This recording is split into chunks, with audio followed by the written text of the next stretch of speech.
Hey guys, welcome back to the channel. This is part 3 of What If Naruto was in the Marvel Universe. If you guys enjoyed this What If and want to see part 4 of it, comment down below and let me know. And go ahead and check out other What Ifs in the channel. Before we start, please do support for more awesome content. Don't forget to subscribe and leave a like, and also share this video with your friends. So let's start this video. Las Vegas, Nevada. March 29, 2005, 1500 hours. Natasha just pulled into Motel 6 parking.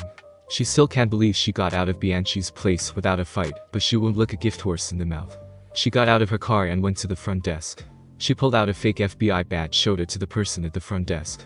Good afternoon. I'm Special Agent Naomi Ryan. I'm here to ask some questions. Natasha took out a photo of Naruto and showed it. Have you seen this guy? She said in an authoritative tone. Is he a criminal? Please say he's not. What if he's a serial killer and I'm his next target? The receptionist said, clearly losing her cool. Ma'am. Natasha said, trying to calm the receptionist down. He's not a criminal. He's a missing person, and his family has been looking for him for over a month. One of my contacts said he spotted him leave this motel. Is this true? The receptionist took a deep breath to calm down. After a few deep breaths and said, yes, he just checked out around 2 hours ago. Did he say where he was going? Not really. But he did ask where he could play some poker. I told him he could go to the Bellagio so he could go there. Thank you for your cooperation. Have a great day. Natasha pocketed her FBI badge and the photo and left. Natasha went back to her hotel to change into something more appropriate. She checked her card to the valet and went up to her room. As soon as she locked the door, she swept the room again for bugs. Better be safe than sorry, and in her profession, being sorry might mean you die. When she got the all clear, she took out her laptop and video called Fury. Good afternoon, boss. I got a lead on the guy. Natasha said with enthusiasm. Forget about him, Romanov. I'm cutting your vacation short. I need you on the next flight to New York 2 hours ago. Fury ordered. Why? Did something happen? You could say that. Coulson just classified the 083 event as a possible 051. First contact. We have evidence. Nothing concrete as of yet. Only some markings on a tree are indicating that it's a bridge to bring someone in. A tree is a bridge, Natasha said, her confusion seeping through while she started packing up her stuff. Trees. Plural. Coulson would explain it better. That's why I want you and Barton to lead the search teams to confirm if there's a motherfucking alien in my goddamn planet. Fury exclaimed. Natasha hesitated for a moment, seeing her boss so agitated, but she steeled herself and said, Boss, I'll take a transport from Nevada field office to New York at midnight, so that I can be in New York by morning. Why the holdup? Is this still about the hitchhiker? Didn't just I tell you to forget about him? Boss, I have a reason to believe he's a possible enhance, and he's already trained. I already sent you a copy of the underground fights he won last night. Natasha could see Fury rubbing his head while opening the email she sent him. She could see a slight widening of Fury's eye while watching the video, which in Fury's case might as well be dropping his jaw. A few more moments passed before Fury spoke up. Alright. You can do what you want, but I want you in New York first thing tomorrow morning. Try to see if he's amenable to joining us. In the meantime, I'll have a team analyze the footage to have an idea on the guy's capabilities. Thanks, boss.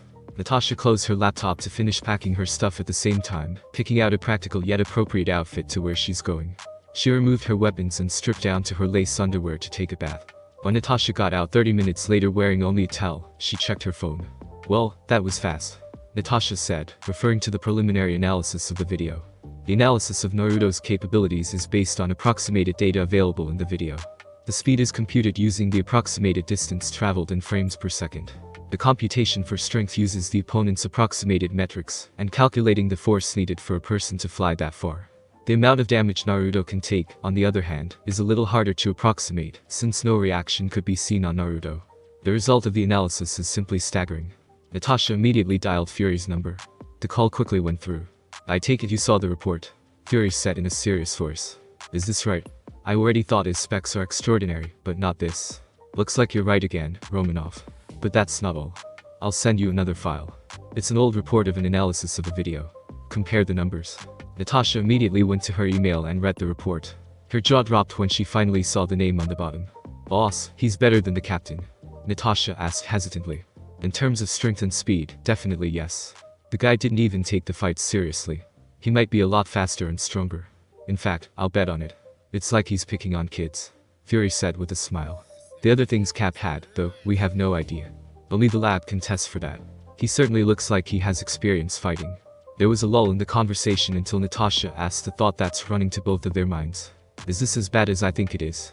The fact that someone may have managed to recreate a super soldier serum without even chatter about it, it's really worrying. The fact that he might have worked as a contract killer is another negative. We might have another Winter Soldier scenario in our hands. Fury finished his thought.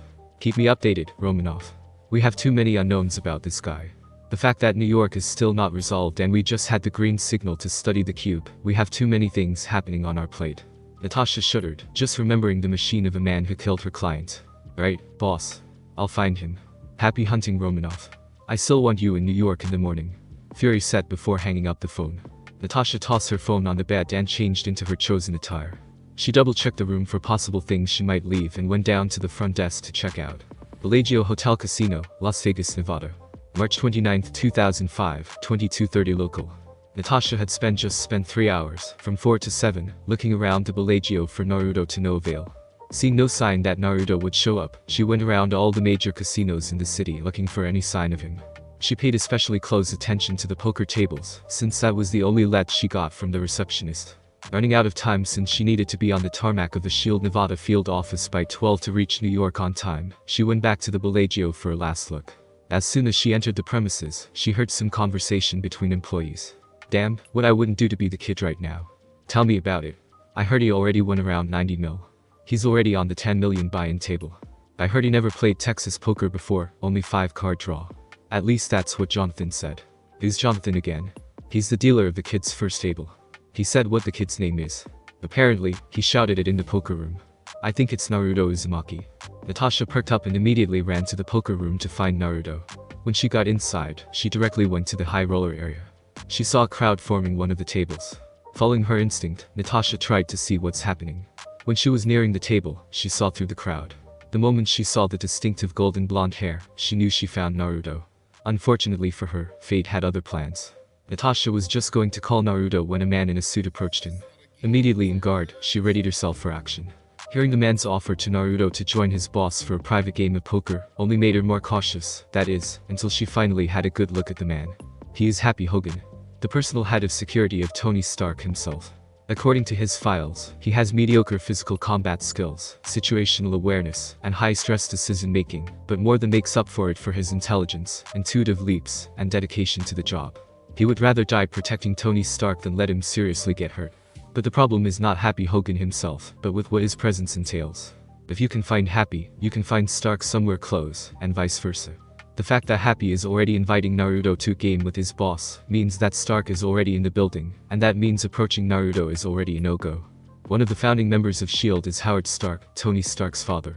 He funded a large portion of S.H.I.E.L.D.'s budget and created a lot of advanced technology during his time. When he died, his friend and another founding member, Peggy Carter, created an unspoken rule that S.H.I.E.L.D. would stay away out of Tony Stark's life as much as possible, but would simply protect him from the shadows. Seeing Naruto walking away with Happy Hogan, she had no other choice and dialed Fury's number. Romanov, are you on your way to New York? Fury asked as soon as he answered. Not yet, boss. Still got time. I hit a snag on the other problem though. Natasha informed with a little apprehension. What problem? Don't tell me two didn't find him. Don't worry, boss. I found him, I just can't approach him now. What do you mean you can't approach him? He's not radioactive. He doesn't have a force field. And he's certainly not flying. So give me one good reason you can't approach him. Fury said, slowly losing his temper. Well, he's been invited in a private poker game. Natasha paused to let what she said to sink into her boss. By Tony Stark. Shit. Fury said in a word that perfectly sums up their situation. I don't know if the kid's lucky or unlucky. Fury took a deep breath and continued. We can't do anything about it now. Just go to New York. I'll assign a team to monitor the guy for now. Got it, boss. Fury hanged up the phone after that. Natasha left the building and claimed her car from the valet. She got in and drove straight to the Nevada field office, all the while thinking how hard it is to find a guy and ask a question. Bellagio Hotel Casino, Las Vegas, Nevada. March 29, 2005, 23:15 local. 2. Happy stopped and looked at Naruto incredulously. Naruto kept walking for a couple of steps until he realized his companion stopped. He looked back and saw Happy's expression. What? Naruto asked. You don't know who Tony Stark is? Happy asked to be sure. No, not really. Should I? Happy smiled brightly, hearing the answer. He finally could pull a prank and could take Tony's ego down a peg or two. Pepper would definitely love this. No, not really. Just remember that when you get in. Naruto nodded his head slowly, not really knowing what he meant. What can I expect in there? You have 2 CEO and 2 sports superstar in there. You might know the last 2. Just don't let them intimidate you, and you'll be fine. Happy advised. Here we are. Just follow my lead, kid. I'm not a kid. Naruto countered with a pout. Happy just swiped his card on the electronic lock and went in with Naruto following close behind. Naruto was awestruck at how fancy the room is. It's a whole lot more intricate than a lot of daimyo's palace he has seen. Although it's a little much for his taste, he can't deny the allure of living in a place like this. He's so distracted looking around he didn't see Happy walk his way down the hall. Happy continued his way to the living room without seeing if Naruto was behind him, and saw Tony and the other players still taking a break from their latest game. The 2 athletes are sitting on the couch while Tony and his friend are talking on the balcony. So how's the rebuild going? You guys got wrecked this season. Floyd Mayweather asked his fellow athlete Kobe Bryant. Not great, really. The front office is making some moves, but I doubt it will amount to something anytime soon. Kobe replied. Kobe looked towards the balcony. Do you think the 2 over there would stop talking all about that techno shit? Kobe asked, referring to Stark and Musk talking something about a new battery configuration for Musk's Tesla. I don't know. I guess we have to wait for the kid to get up here. Sometimes Tony's too spontaneous. Who would want to play a poker shark? Happy decided to interject at that moment and shouted. I found the kid. Tony looked inside when he heard Happy's voice. He walked up to him and looked behind him. So, where's the kid? Don't tell me you lost him already. Tony asked, sarcastically seeing there's no one else there. Happy looked around, searching for Naruto. Seeing this, Tony asked again. Happy? Don't tell me you really lost the kid. Tony said, losing his sarcasm. His nervousness is seeping through. He was just right behind me. Happy said while looking behind him. I'll check back at the receiving room. Happy walked back to the front door and saw Naruto still looking around the reception area. I thought I told you to follow behind me. Happy said to Naruto while giving him a hard stare. Well, sorry. I just had to look around. Naruto defended himself. Happy just sighed and said. Come on. I'll introduce you. Just stay close to me, okay? Happy and Naruto walked back to the living room and saw the guys preparing for another round of poker. Everyone looked to see who Happy brought and looked a little surprised. They saw the kid is not exactly what they thought. He's tall, around 6'2". He looked like he could pass as an NBA guard. Got a muscular build too. Certainly looked like an athlete. He got blonde hair and blue eyes, but his face doesn't exactly look Caucasian. Maybe Asian American. Seeing the lack of awe and adoration that usually would show on a young man's face when he meets all of them, Tony finally asked. So, who are you, kid? Naruto looked at Tony. After a few tense moments, with Tony waiting for that spark recognition, Naruto finally said.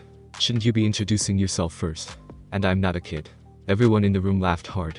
Sure, Kobe's and Floyd's egos are legendary, but it had nothing on Tony Stark. He lives to see his name everywhere. Someone not knowing about him is sacrilegious. Tony just gaped at the new guest. He never thought he would meet someone who didn't know him in the USA, especially in his lifetime. I'm Tony Stark. Billionaire, playboy, genius, philanthropist. CEO of Stark Industries. That Tony Stark. Tony introduced himself, hoping to himself that the kid would recognize him. Cool. I'm Naruto Uzumaki. The greatest fighter around. Naruto introduced himself. Still not recognizing the younger Stark. Tony groaned, giving up on the prospect of the kid recognizing him. He walked back to the poker table, sat down, and sulked. The rest of the poker players introduced themselves. Hey. Sorry about that. He's a little vain. But don't worry, he's a good guy. The guy in a polo short defended Tony Stark. I'm Elon Musk. An engineer like Tony there. A tall, bald, African-American man introduced himself next. I'm Kobe Bryant. Basketball player. Played any basketball before? No, I can't say I have. Never even heard of it. Naruto answered in a straight face. You never heard of it? Oh, hell no. I'm going to have to teach you about it sometime. Kobe finally said. Forget about him. You do look like a fighter. You should do some boxing. I'm Floyd Mayweather, by the way. The shorter African-American guy introduced himself. Ew. Boxing. I read about that one, but I never saw one use it before. What's it like? Naruto asked enthusiastically, finally learning something about his interest. Well, it's about using quick and strong punches to bring down the opponent, while using fast and precise footwork to dodge your opponent. Floyd explained.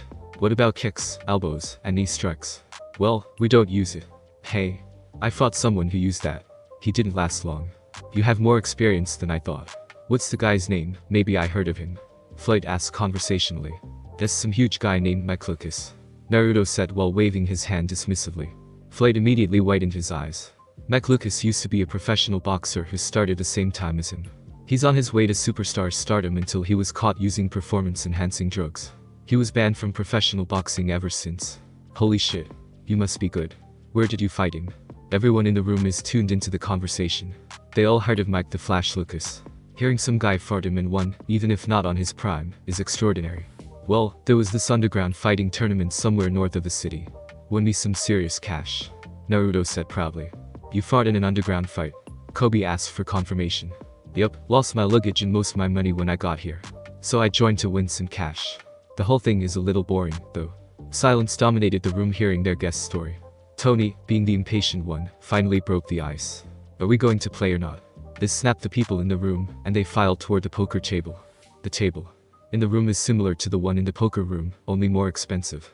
They sat down with Elon on the left side of the table, followed by Tony, Floyd, Kobe, then finally Naruto. Tony saw Naruto swinging backpack forward. This reminded him of what he said to Happy. You need someone to prop you up. This table has $100 million buy-in. Naruto flopped his backpack on the table and looked at Tony. No need. I got this. Naruto said with a grin and tipped over his bag. Almost 100 pieces of chips in different denominations spilled onto the table. That should cover it. For another time during the night, they were dumbstruck. The amount he spelled on the table is closer to 200 than to 100 million. How much did you start with? Floyd asked. $250,000. Worked my way up to the $N million tables. Holy shit, we're fucked. Elon said, perfectly encapsulating their current position. Naruto only gave them a bigger grin and said, well, let's play some poker. Kamertaj, Kathmandu, Nepal. March 30th, 2005, 12 o'clock local. The hidden temple of Kamertaj is a school created by the world's first sorcerer, Agamotto. Agamotto was a powerful man who used the mysteries of the mystic arts to defend the world against enemies the world is not prepared to face. One of the most powerful enemies he ever faced is Dormammu, an interdimensional demon hell-bent on acquiring planets for his personal dimension, the Dark Dimension. There was no chance for Agamotto to win against the demon if not for a powerful item he forged using one of the most powerful objects in the universe. He named it the Eye of Agamotto. It's capable of bending time to the will of the user. He used it to push back Dormammu to the Dark Dimension. To prevent Dormammu of ever conquering the planet, he created the three sanctums as mystical shields against extra-dimensional beings to protect the world against mystical attacks from other dimensions, and alongside it, the Temple of Kamertaj, tasked with training sorcerers. These sorcerers are soldiers trained in harnessing the mystical energies from other dimensions, and use it to protect the world. Agamotto named himself as the Sorcerer Supreme, and helped create a new generation of sorcerers. Before he died, he named another the title of Sorcerer Supreme to one of his students, and passed down with it the Eye of Agamotto. This has continued for thousands of years until an unprecedented event happened. The Sorcerer Supreme saw a different future. The next adequate Sorcerer Supreme after her is not to be born for almost 1,000 years in the future. Seeing no alternate solution, she harnessed the dark energy from the Dark Dimension to extend her lifespan. She had lived for so long that everyone called her the Ancient One. She had guided dozens of generations of new sorcerers, preparing them for what's to come. The Ancient One knew her time is coming, and she had already accepted it. Nevertheless, she religiously looks into the future using the Eye of Agamotto. She was prepared to see the same future, confirming what she already knew. What she didn't expect is the sudden change in the visions of the future mid-session. She can't clearly see who or what caused the change, only its effects. The only glimpse she found is a yellow fox. It's like an invincible mountain was dropped on top of the river of time, effectively changing critical events in the future. One of those events, her death. She can finally see the events of what is to come after her death, and for the first time in a very long time, she felt fear. She saw the end of over half of the life in the universe. The Ancient One snapped out of her meditation and took a deep breath. She took her time to choose her next path. Either she does nothing and let destiny take its course, or she does something now and change what is to come for better or for worse. Finally deciding on her choice, she walked calmly out of her room and faced her attendant for the day and said, "Call everyone available to the central grounds in an hour. I'll inform everyone of some of the changes that would happen. And bring me Casillas, Mordo, and Pangborn." The attendant looked stunned for a moment. The Ancient One never called such a large meeting. Only meetings with individuals or at most small groups. He stood there for some time until snapping out of it when he saw the Ancient One walking back to her room. The attendant ran through the corridor, remembering the Ancient One's orders. Back in her room, the Ancient One was contemplating the decision she had made. Seeing that she would not be able to reverse destiny's path to what it was before, she comforted herself with her decision. Change has come. The Ancient One could be heard saying this in her empty room. Bellagio Hotel Casino, Las Vegas, Nevada. March 30th, 2005, 10 o'clock local. Tony was sleeping peacefully until he was woken up by the most beautiful voice he ever heard. "Wake the hell up, Tony. I swear to God." Shaking up the cobwebs in his head, Tony opened his eyes and saw something he never expected to be his angel. "Don't make me throw this bucket of water at you, dog." Tony tried to get up, but his pounding headache begged to differ. Okay, you asked for it. Tony felt water splash his face, and he immediately shot up. What the hell? Tony looked around to see what's happening and where is he? He looked like he was in his hotel room. The weirdest thing was the only other person in the room is his personal assistant, Virginia Pepper Potts. Pepper used to work for another scientist entrepreneur until she finally had enough of the flirting of her boss and left. Stark Industries later hired her as an accountant for their finance department. Her diligence and detailed work in the department caused her to find some discrepancies in an account. After her immediate superior ignored her findings, she marched her way towards the office of Tony Stark to report what she saw. Pepper caused a scene at Tony's office when she wasn't allowed to meet him. In a natural reaction of Tony Stark's personal bodyguards, they pepper sprayed her. When Tony Stark got out of his office and saw the aftermath of the commotion, he laughed hard. This event would leave such a great impression on the CEO that he pulled her out of the finance department and made her his personal assistant, and more importantly, Tony gave her the nickname Pepper. Pepper continued to grow and develop being under Tony Stark's personal employ. This is not because Tony taught or guided her, no, this was because Tony basically put her through a trial by fire. Whether you love him or hate him, Tony Stark is an undeniable genius who appears once in a century.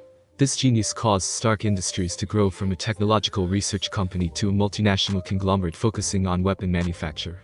Tony's corporate ability enabled him to make the company flourish, but he was never enthusiastic about running a company. He only wanted to tinker and invent new stuff. This trait caused Tony Stark to place Pepper Potts in a position that would allow her to do basically everything Tony was supposed to do. Pepper's sudden predicament forced her to learn the ins and outs of the company. She expanded her studies while working for Stark until she got multiple masters and doctorates from Harvard and Yale, all related to business administration and management. Currently, she had more than enough credentials and skills to run any Fortune 500 company. Everyone else in the industry tried to hire or poach her away, but some part of her was always telling her not to leave her boss. Through the years, she and Tony have developed a good working relationship and an even better personal relationship. Pepper had somehow applied order to Tony's chaotic lifestyle. The only part of the job she now minds is she had to take care of Tony's one-night stand. But that's not why Pepper is so angry this morning. Why did I have to find out on the news that you and another guy took down an Italian mob while drunk? Pepper shouted. What? Ow, not too loud. A hangover, Tony asked. I don't know. All I know is what the news is telling.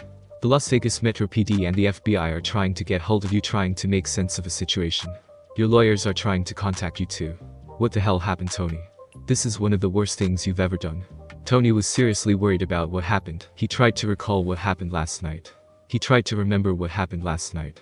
Tony remembered that he, Elon, Kobe, Floyd, and his invite, Naruto, was playing poker with Happy as the dealer. Naruto was destroying them until one by one they folded out except for himself. Flashback start. I'm tapping out while I still can. You're seriously like the bull shark of poker. Elon said while collecting his chips. I'm going back to my room. You should fold out a while you still can. Elon finished, referring to the small stack of chips on Tony's table. He barely got $3 million left, while all the others pulled out when there each around $50 million left. They saw that it was pointless, and they would only lose money to Naruto. Tony's only answer is a nod with a grunt. He is already a little bit wasted, indicated by the half-finished bottle of bourbon by his side. Happy is at the dealer's side of the table, absolutely enjoying the poker beatdown the kid was giving his boss. Elon said goodbye to both Naruto and Happy. He took one last drink and left. Tony looked back to see Elon go out of the room, thinking about folding out of the game right now. Only Stark's ego and overwhelming alcohol are pushing him to keep playing. He looked back at Naruto and asked, "Next round?" Naruto looked at Tony a little bit weirdly. He knew that Tony took the most hit during the game because of his aggressive game style. The chips he had left could only cover the small blind, but he has to cover the big blind for the upcoming round. Are you sure? Naruto finally asked. Cause I'm okay with covering the big blind again. You'll just have to go all in as your opening bet. Tony rechecked his chips and saw that Naruto was right. He thinks over a solution for a moment until he finally spoke. I'll give you an open favor for one last game. All or nothing. What good is your favor? I got almost $350 million here with me. Why the hell should I say yes? Naruto said, baiting the CEO for more. Tony acted offended at Naruto's statement. I'm Tony Stark. One of the richest and smartest men alive. I could literally put you on the moon, and here I am, basically giving you a blank check. Tony said exaggeratedly. As long as Pepper is not entirely opposed to it. Tony finished with a little fear in his eyes. Pepper would skin him alive if he gave another person one of those open favors without running it by Pepper first. Happy laughed hard when he heard the last statement. Is Pepper? Naruto asked the laughing bodyguard. She's Tony's personal assistant and nanny. Happy said the last part as a joke.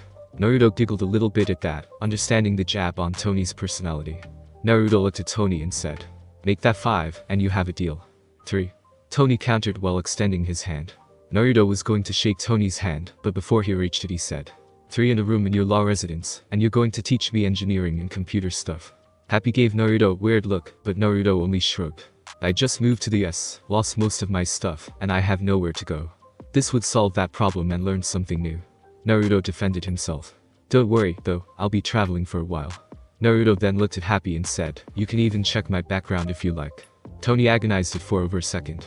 He likes his solitary lifestyle, and adding this unknown guest might shatter that. On the other hand, the kid would like to learn something from him, and his ego liked that. That was the tipping point. Deal. The two of them shook hands. The result was as expected. Naruto won without much difficulty. This caused Naruto's finance to grow to $410,589,374. He also got a temporary home base and 3 blank checks on one of the most influential men alive. "Ugh, you really have the luck of the devil," Tony said while pouring himself another drink, looking at Naruto, packing the chips in his bag, almost making it burst at the seams. "Leave it there. I'll just have the manager and cash it tomorrow. I'll even cover the fee. I own this place anyway." "Really?" Naruto asked. Seeing Tony nod, he just left it on the table. He then stood up, fixed up his jacket, and looked at Tony. "Well, I'm leaving. When and where are we going to meet tomorrow?" Naruto asked. Whoa. Hold up there, sunshine. You just made me lose a whole lot of cash, a room, and a lot of my time in the future. At the very least, you're going to have a drink with me," Tony said, stopping Naruto in his tracks. "But I don't drink, and I have to find a place to stay," Naruto countered. "Nope. We're going to have a drink and talk like men," Tony said, urging Naruto to accept. When he saw Naruto sat down again, resigning to his fate, Tony looked at Happy and said, "Take the night off, Happy. You look like shit." Happy thought for a second before nodding and going to one of the spare rooms. "What's your poison?" Tony asked. "I don't know. I only ever tried sake with my grandma," Naruto said. "Damn, your grandma's hardcore." Tony poured 2 glasses of bourbon and handed one to Naruto. "You should try that one." Naruto took it and stared cautiously at the amber-colored drink. He took a small sip at it to taste it. Not bad." Naruto looked contemplative for a second before saying, "Yep, she really was. I can't believe I only met her when I was 13. "Why is that?" "I only met her when my godfather, which is also my grandfather figure, tried to find her. She was something of a traveler and a medic. The thing is, she only stayed in bars and casinos, even though she can never really win at gambling." "Damn, and you basically win every time you play. Some weird family you got." "Yup. So what about you, what's your story?" Tony swirled his bourbon before taking a swig. "You really don't know, do you?" He saw Naruto shook his head no and continued, "Well, basically, it's the same as other wealthy families' stories. Parents don't have time for their kids. They died on a business trip when I was around your age." "How old are you actually?" 21. "Birthday in October," Naruto said. "You're lucky. You never said they didn't love you. What I would give to get a chance like that. Did they beat you or something?" Tony asked a little cautiously. He's aware that there are a lot of people who have it worse than him. "No. As far as I know. They love me a lot. I just never had the chance to meet them personally. They died on the day I was born. Some huge calamity happened on my birthday. Took the lives of a lot of people in my hometown, including my parents. I only got to know their names when I was 17. Naruto said with a sad chuckle. There was a lull in the conversation, with both of them trying to cheer themselves up from the conversation. "Got a girl in your life?" Tony asked, trying to continue the conversation and stirred away from the heavy talk. "You really think I would move to the US alone if I had a girl?" Naruto said with a raised eyebrow. "Well, I don't know. That's why I asked." Tony defended himself. "How about you, you got someone?" Naruto returned the question. "No, not really. Only one-night stands." "Oh? How about that, Pepper?" "Pepper? Where'd you get that?"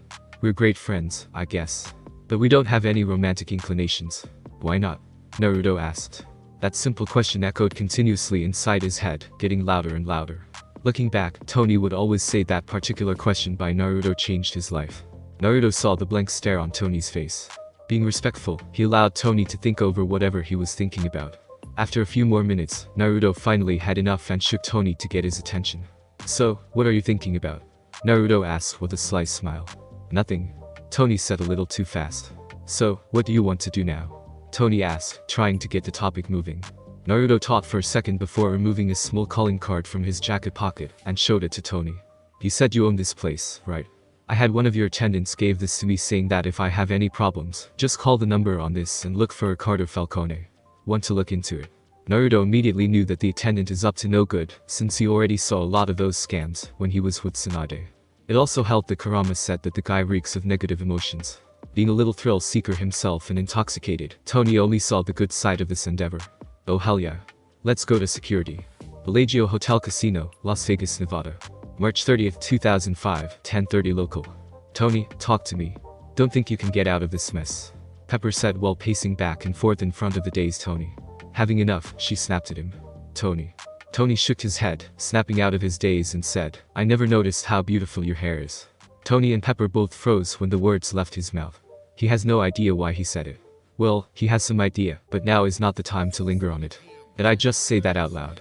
Tony asked with no one in particular, but Pepper nodded anyway. When Tony got his answer, he took a deep breath and said, damn. Naruto seriously did a number on me. Anyways, where was I? You went down to security. Pepper said helpfully. And we're going to talk about what that Naruto said to you later. Can we not? Tony asked, hoping not to go through the mushy stuff that they would be definitely trudging through when that conversation continues. Pepper only gave him a hard glare. Tony deflated, knowing he already lost. Trying to retake hold of the conversation, he finally continued trying to remember what happened. Flashback continues. Oh hell yeah. Let's go to security. Tony shouted while putting on his blazer. Why? Naruto asked. Well, do you know who gave this to you? Tony said while waving around the calling card. Naruto shook his head no. That's why we're going there first. We need to find out who gave this to you and who's this Falcone guy. Oh? Okay. What are we waiting for? Come on. Naruto said, vibrating with excitement. Okay, sheesh. Let me get my stuff first. Tony took his IDs and walked out the door. Naruto followed behind Tony with a hop in his step while Tony is trying to act sober. He led them straight to the office of the head of security. When they reached the office, Tony went right through the door without missing a step. Joey, how you doing? Tony asked the guy who was sitting on the opposite side of the desk. He didn't even notice the guy reaching for his gun. Joey Griffin is an unassuming 55-year-old 5'10" man with Irish descent. He has reddish-brown hair and green eyes. Joey was a Navy SEAL squad captain until he took a bullet to the knee, ending his field career. He was going to continue to serve the military as an instructor to help mold the next generation of SEALs, but the news of his daughter's cancer meant that he has to find a more profitable job. This led him straight to being hired by Stark Industries to be head of security for a subsidiary, MGM Hotels and Casinos. He's been assigned as head of security for all MGM buildings in Las Vegas. His increased pay and premium insurance had allowed his daughter to receive the best treatment possible. The reason he was still in his office was that there are multiple VIPs currently in the building, especially his boss's boss, Tony Stark. Seeing Tony Stark burst through his door at this time of night was the last thing he thought would happen. He calmed himself down and tried to stand up. But before he could stand up to shake his boss's hand, he felt a knife on his throat. Holy fuck. Naruto. When did you get there? Get that knife away from him. He's the one we're going to meet. Tony said to Naruto, finally noticing him standing behind one of his security officers. And can you teach me? Added Tony a little hesitantly. Naruto withdrew his knife away from the guy's neck and pocketed his knife. He walked back to the door while still keeping an eye on Joey. Joey, on the other hand, was scared for his life. He only felt this kind of fear when Saddam Hussein's private guard captured him, and now there's this guy, whoever the hell he is. He never even saw the guy pass through the door. Joey rubbed his neck and looked at Tony. Mr. Stark, not that I'm not happy to see you, but why are you here, and who's the guy who almost opened up my neck? Joey asked, still alert from the previous encounter. Hey, good to see you're still alive. Tony said with an awkward laugh. And this guy here is Naruto. He's kind of the reason why we're here. Joey narrowed his eyes to the blonde guy next to his boss.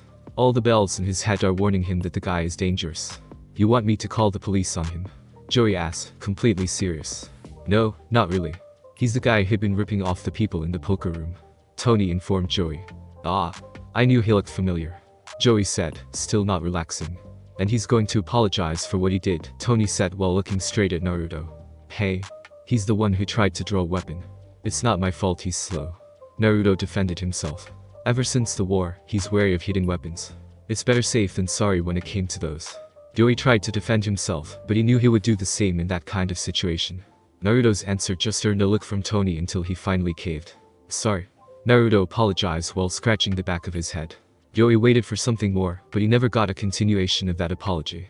After a few more seconds, he sighed and nodded. He then looked back at Tony and asked, by the way, why are you here, boss? 2 things. I want you to look for the attendant who greeted Naruto when he walked into the Bellagio, and what can you tell me about Ricardo Falcone? Tony answered while handing over the calling card to Joey. I'll look through the footage, Joey said while scrolling through his computer. He then looked at Naruto and asked, what time did you get in? Maybe around 7:30. Naruto answered. Okay. Joey opened his desk drawer and retrieved a folder. He slid it toward Tony's direction. In the meantime, that's the file I have on Falcone and the Bianchi crime family. Does Falcone have a man on the inside? According to this guy, yes. Tony said while patting Naruto while looking through the file.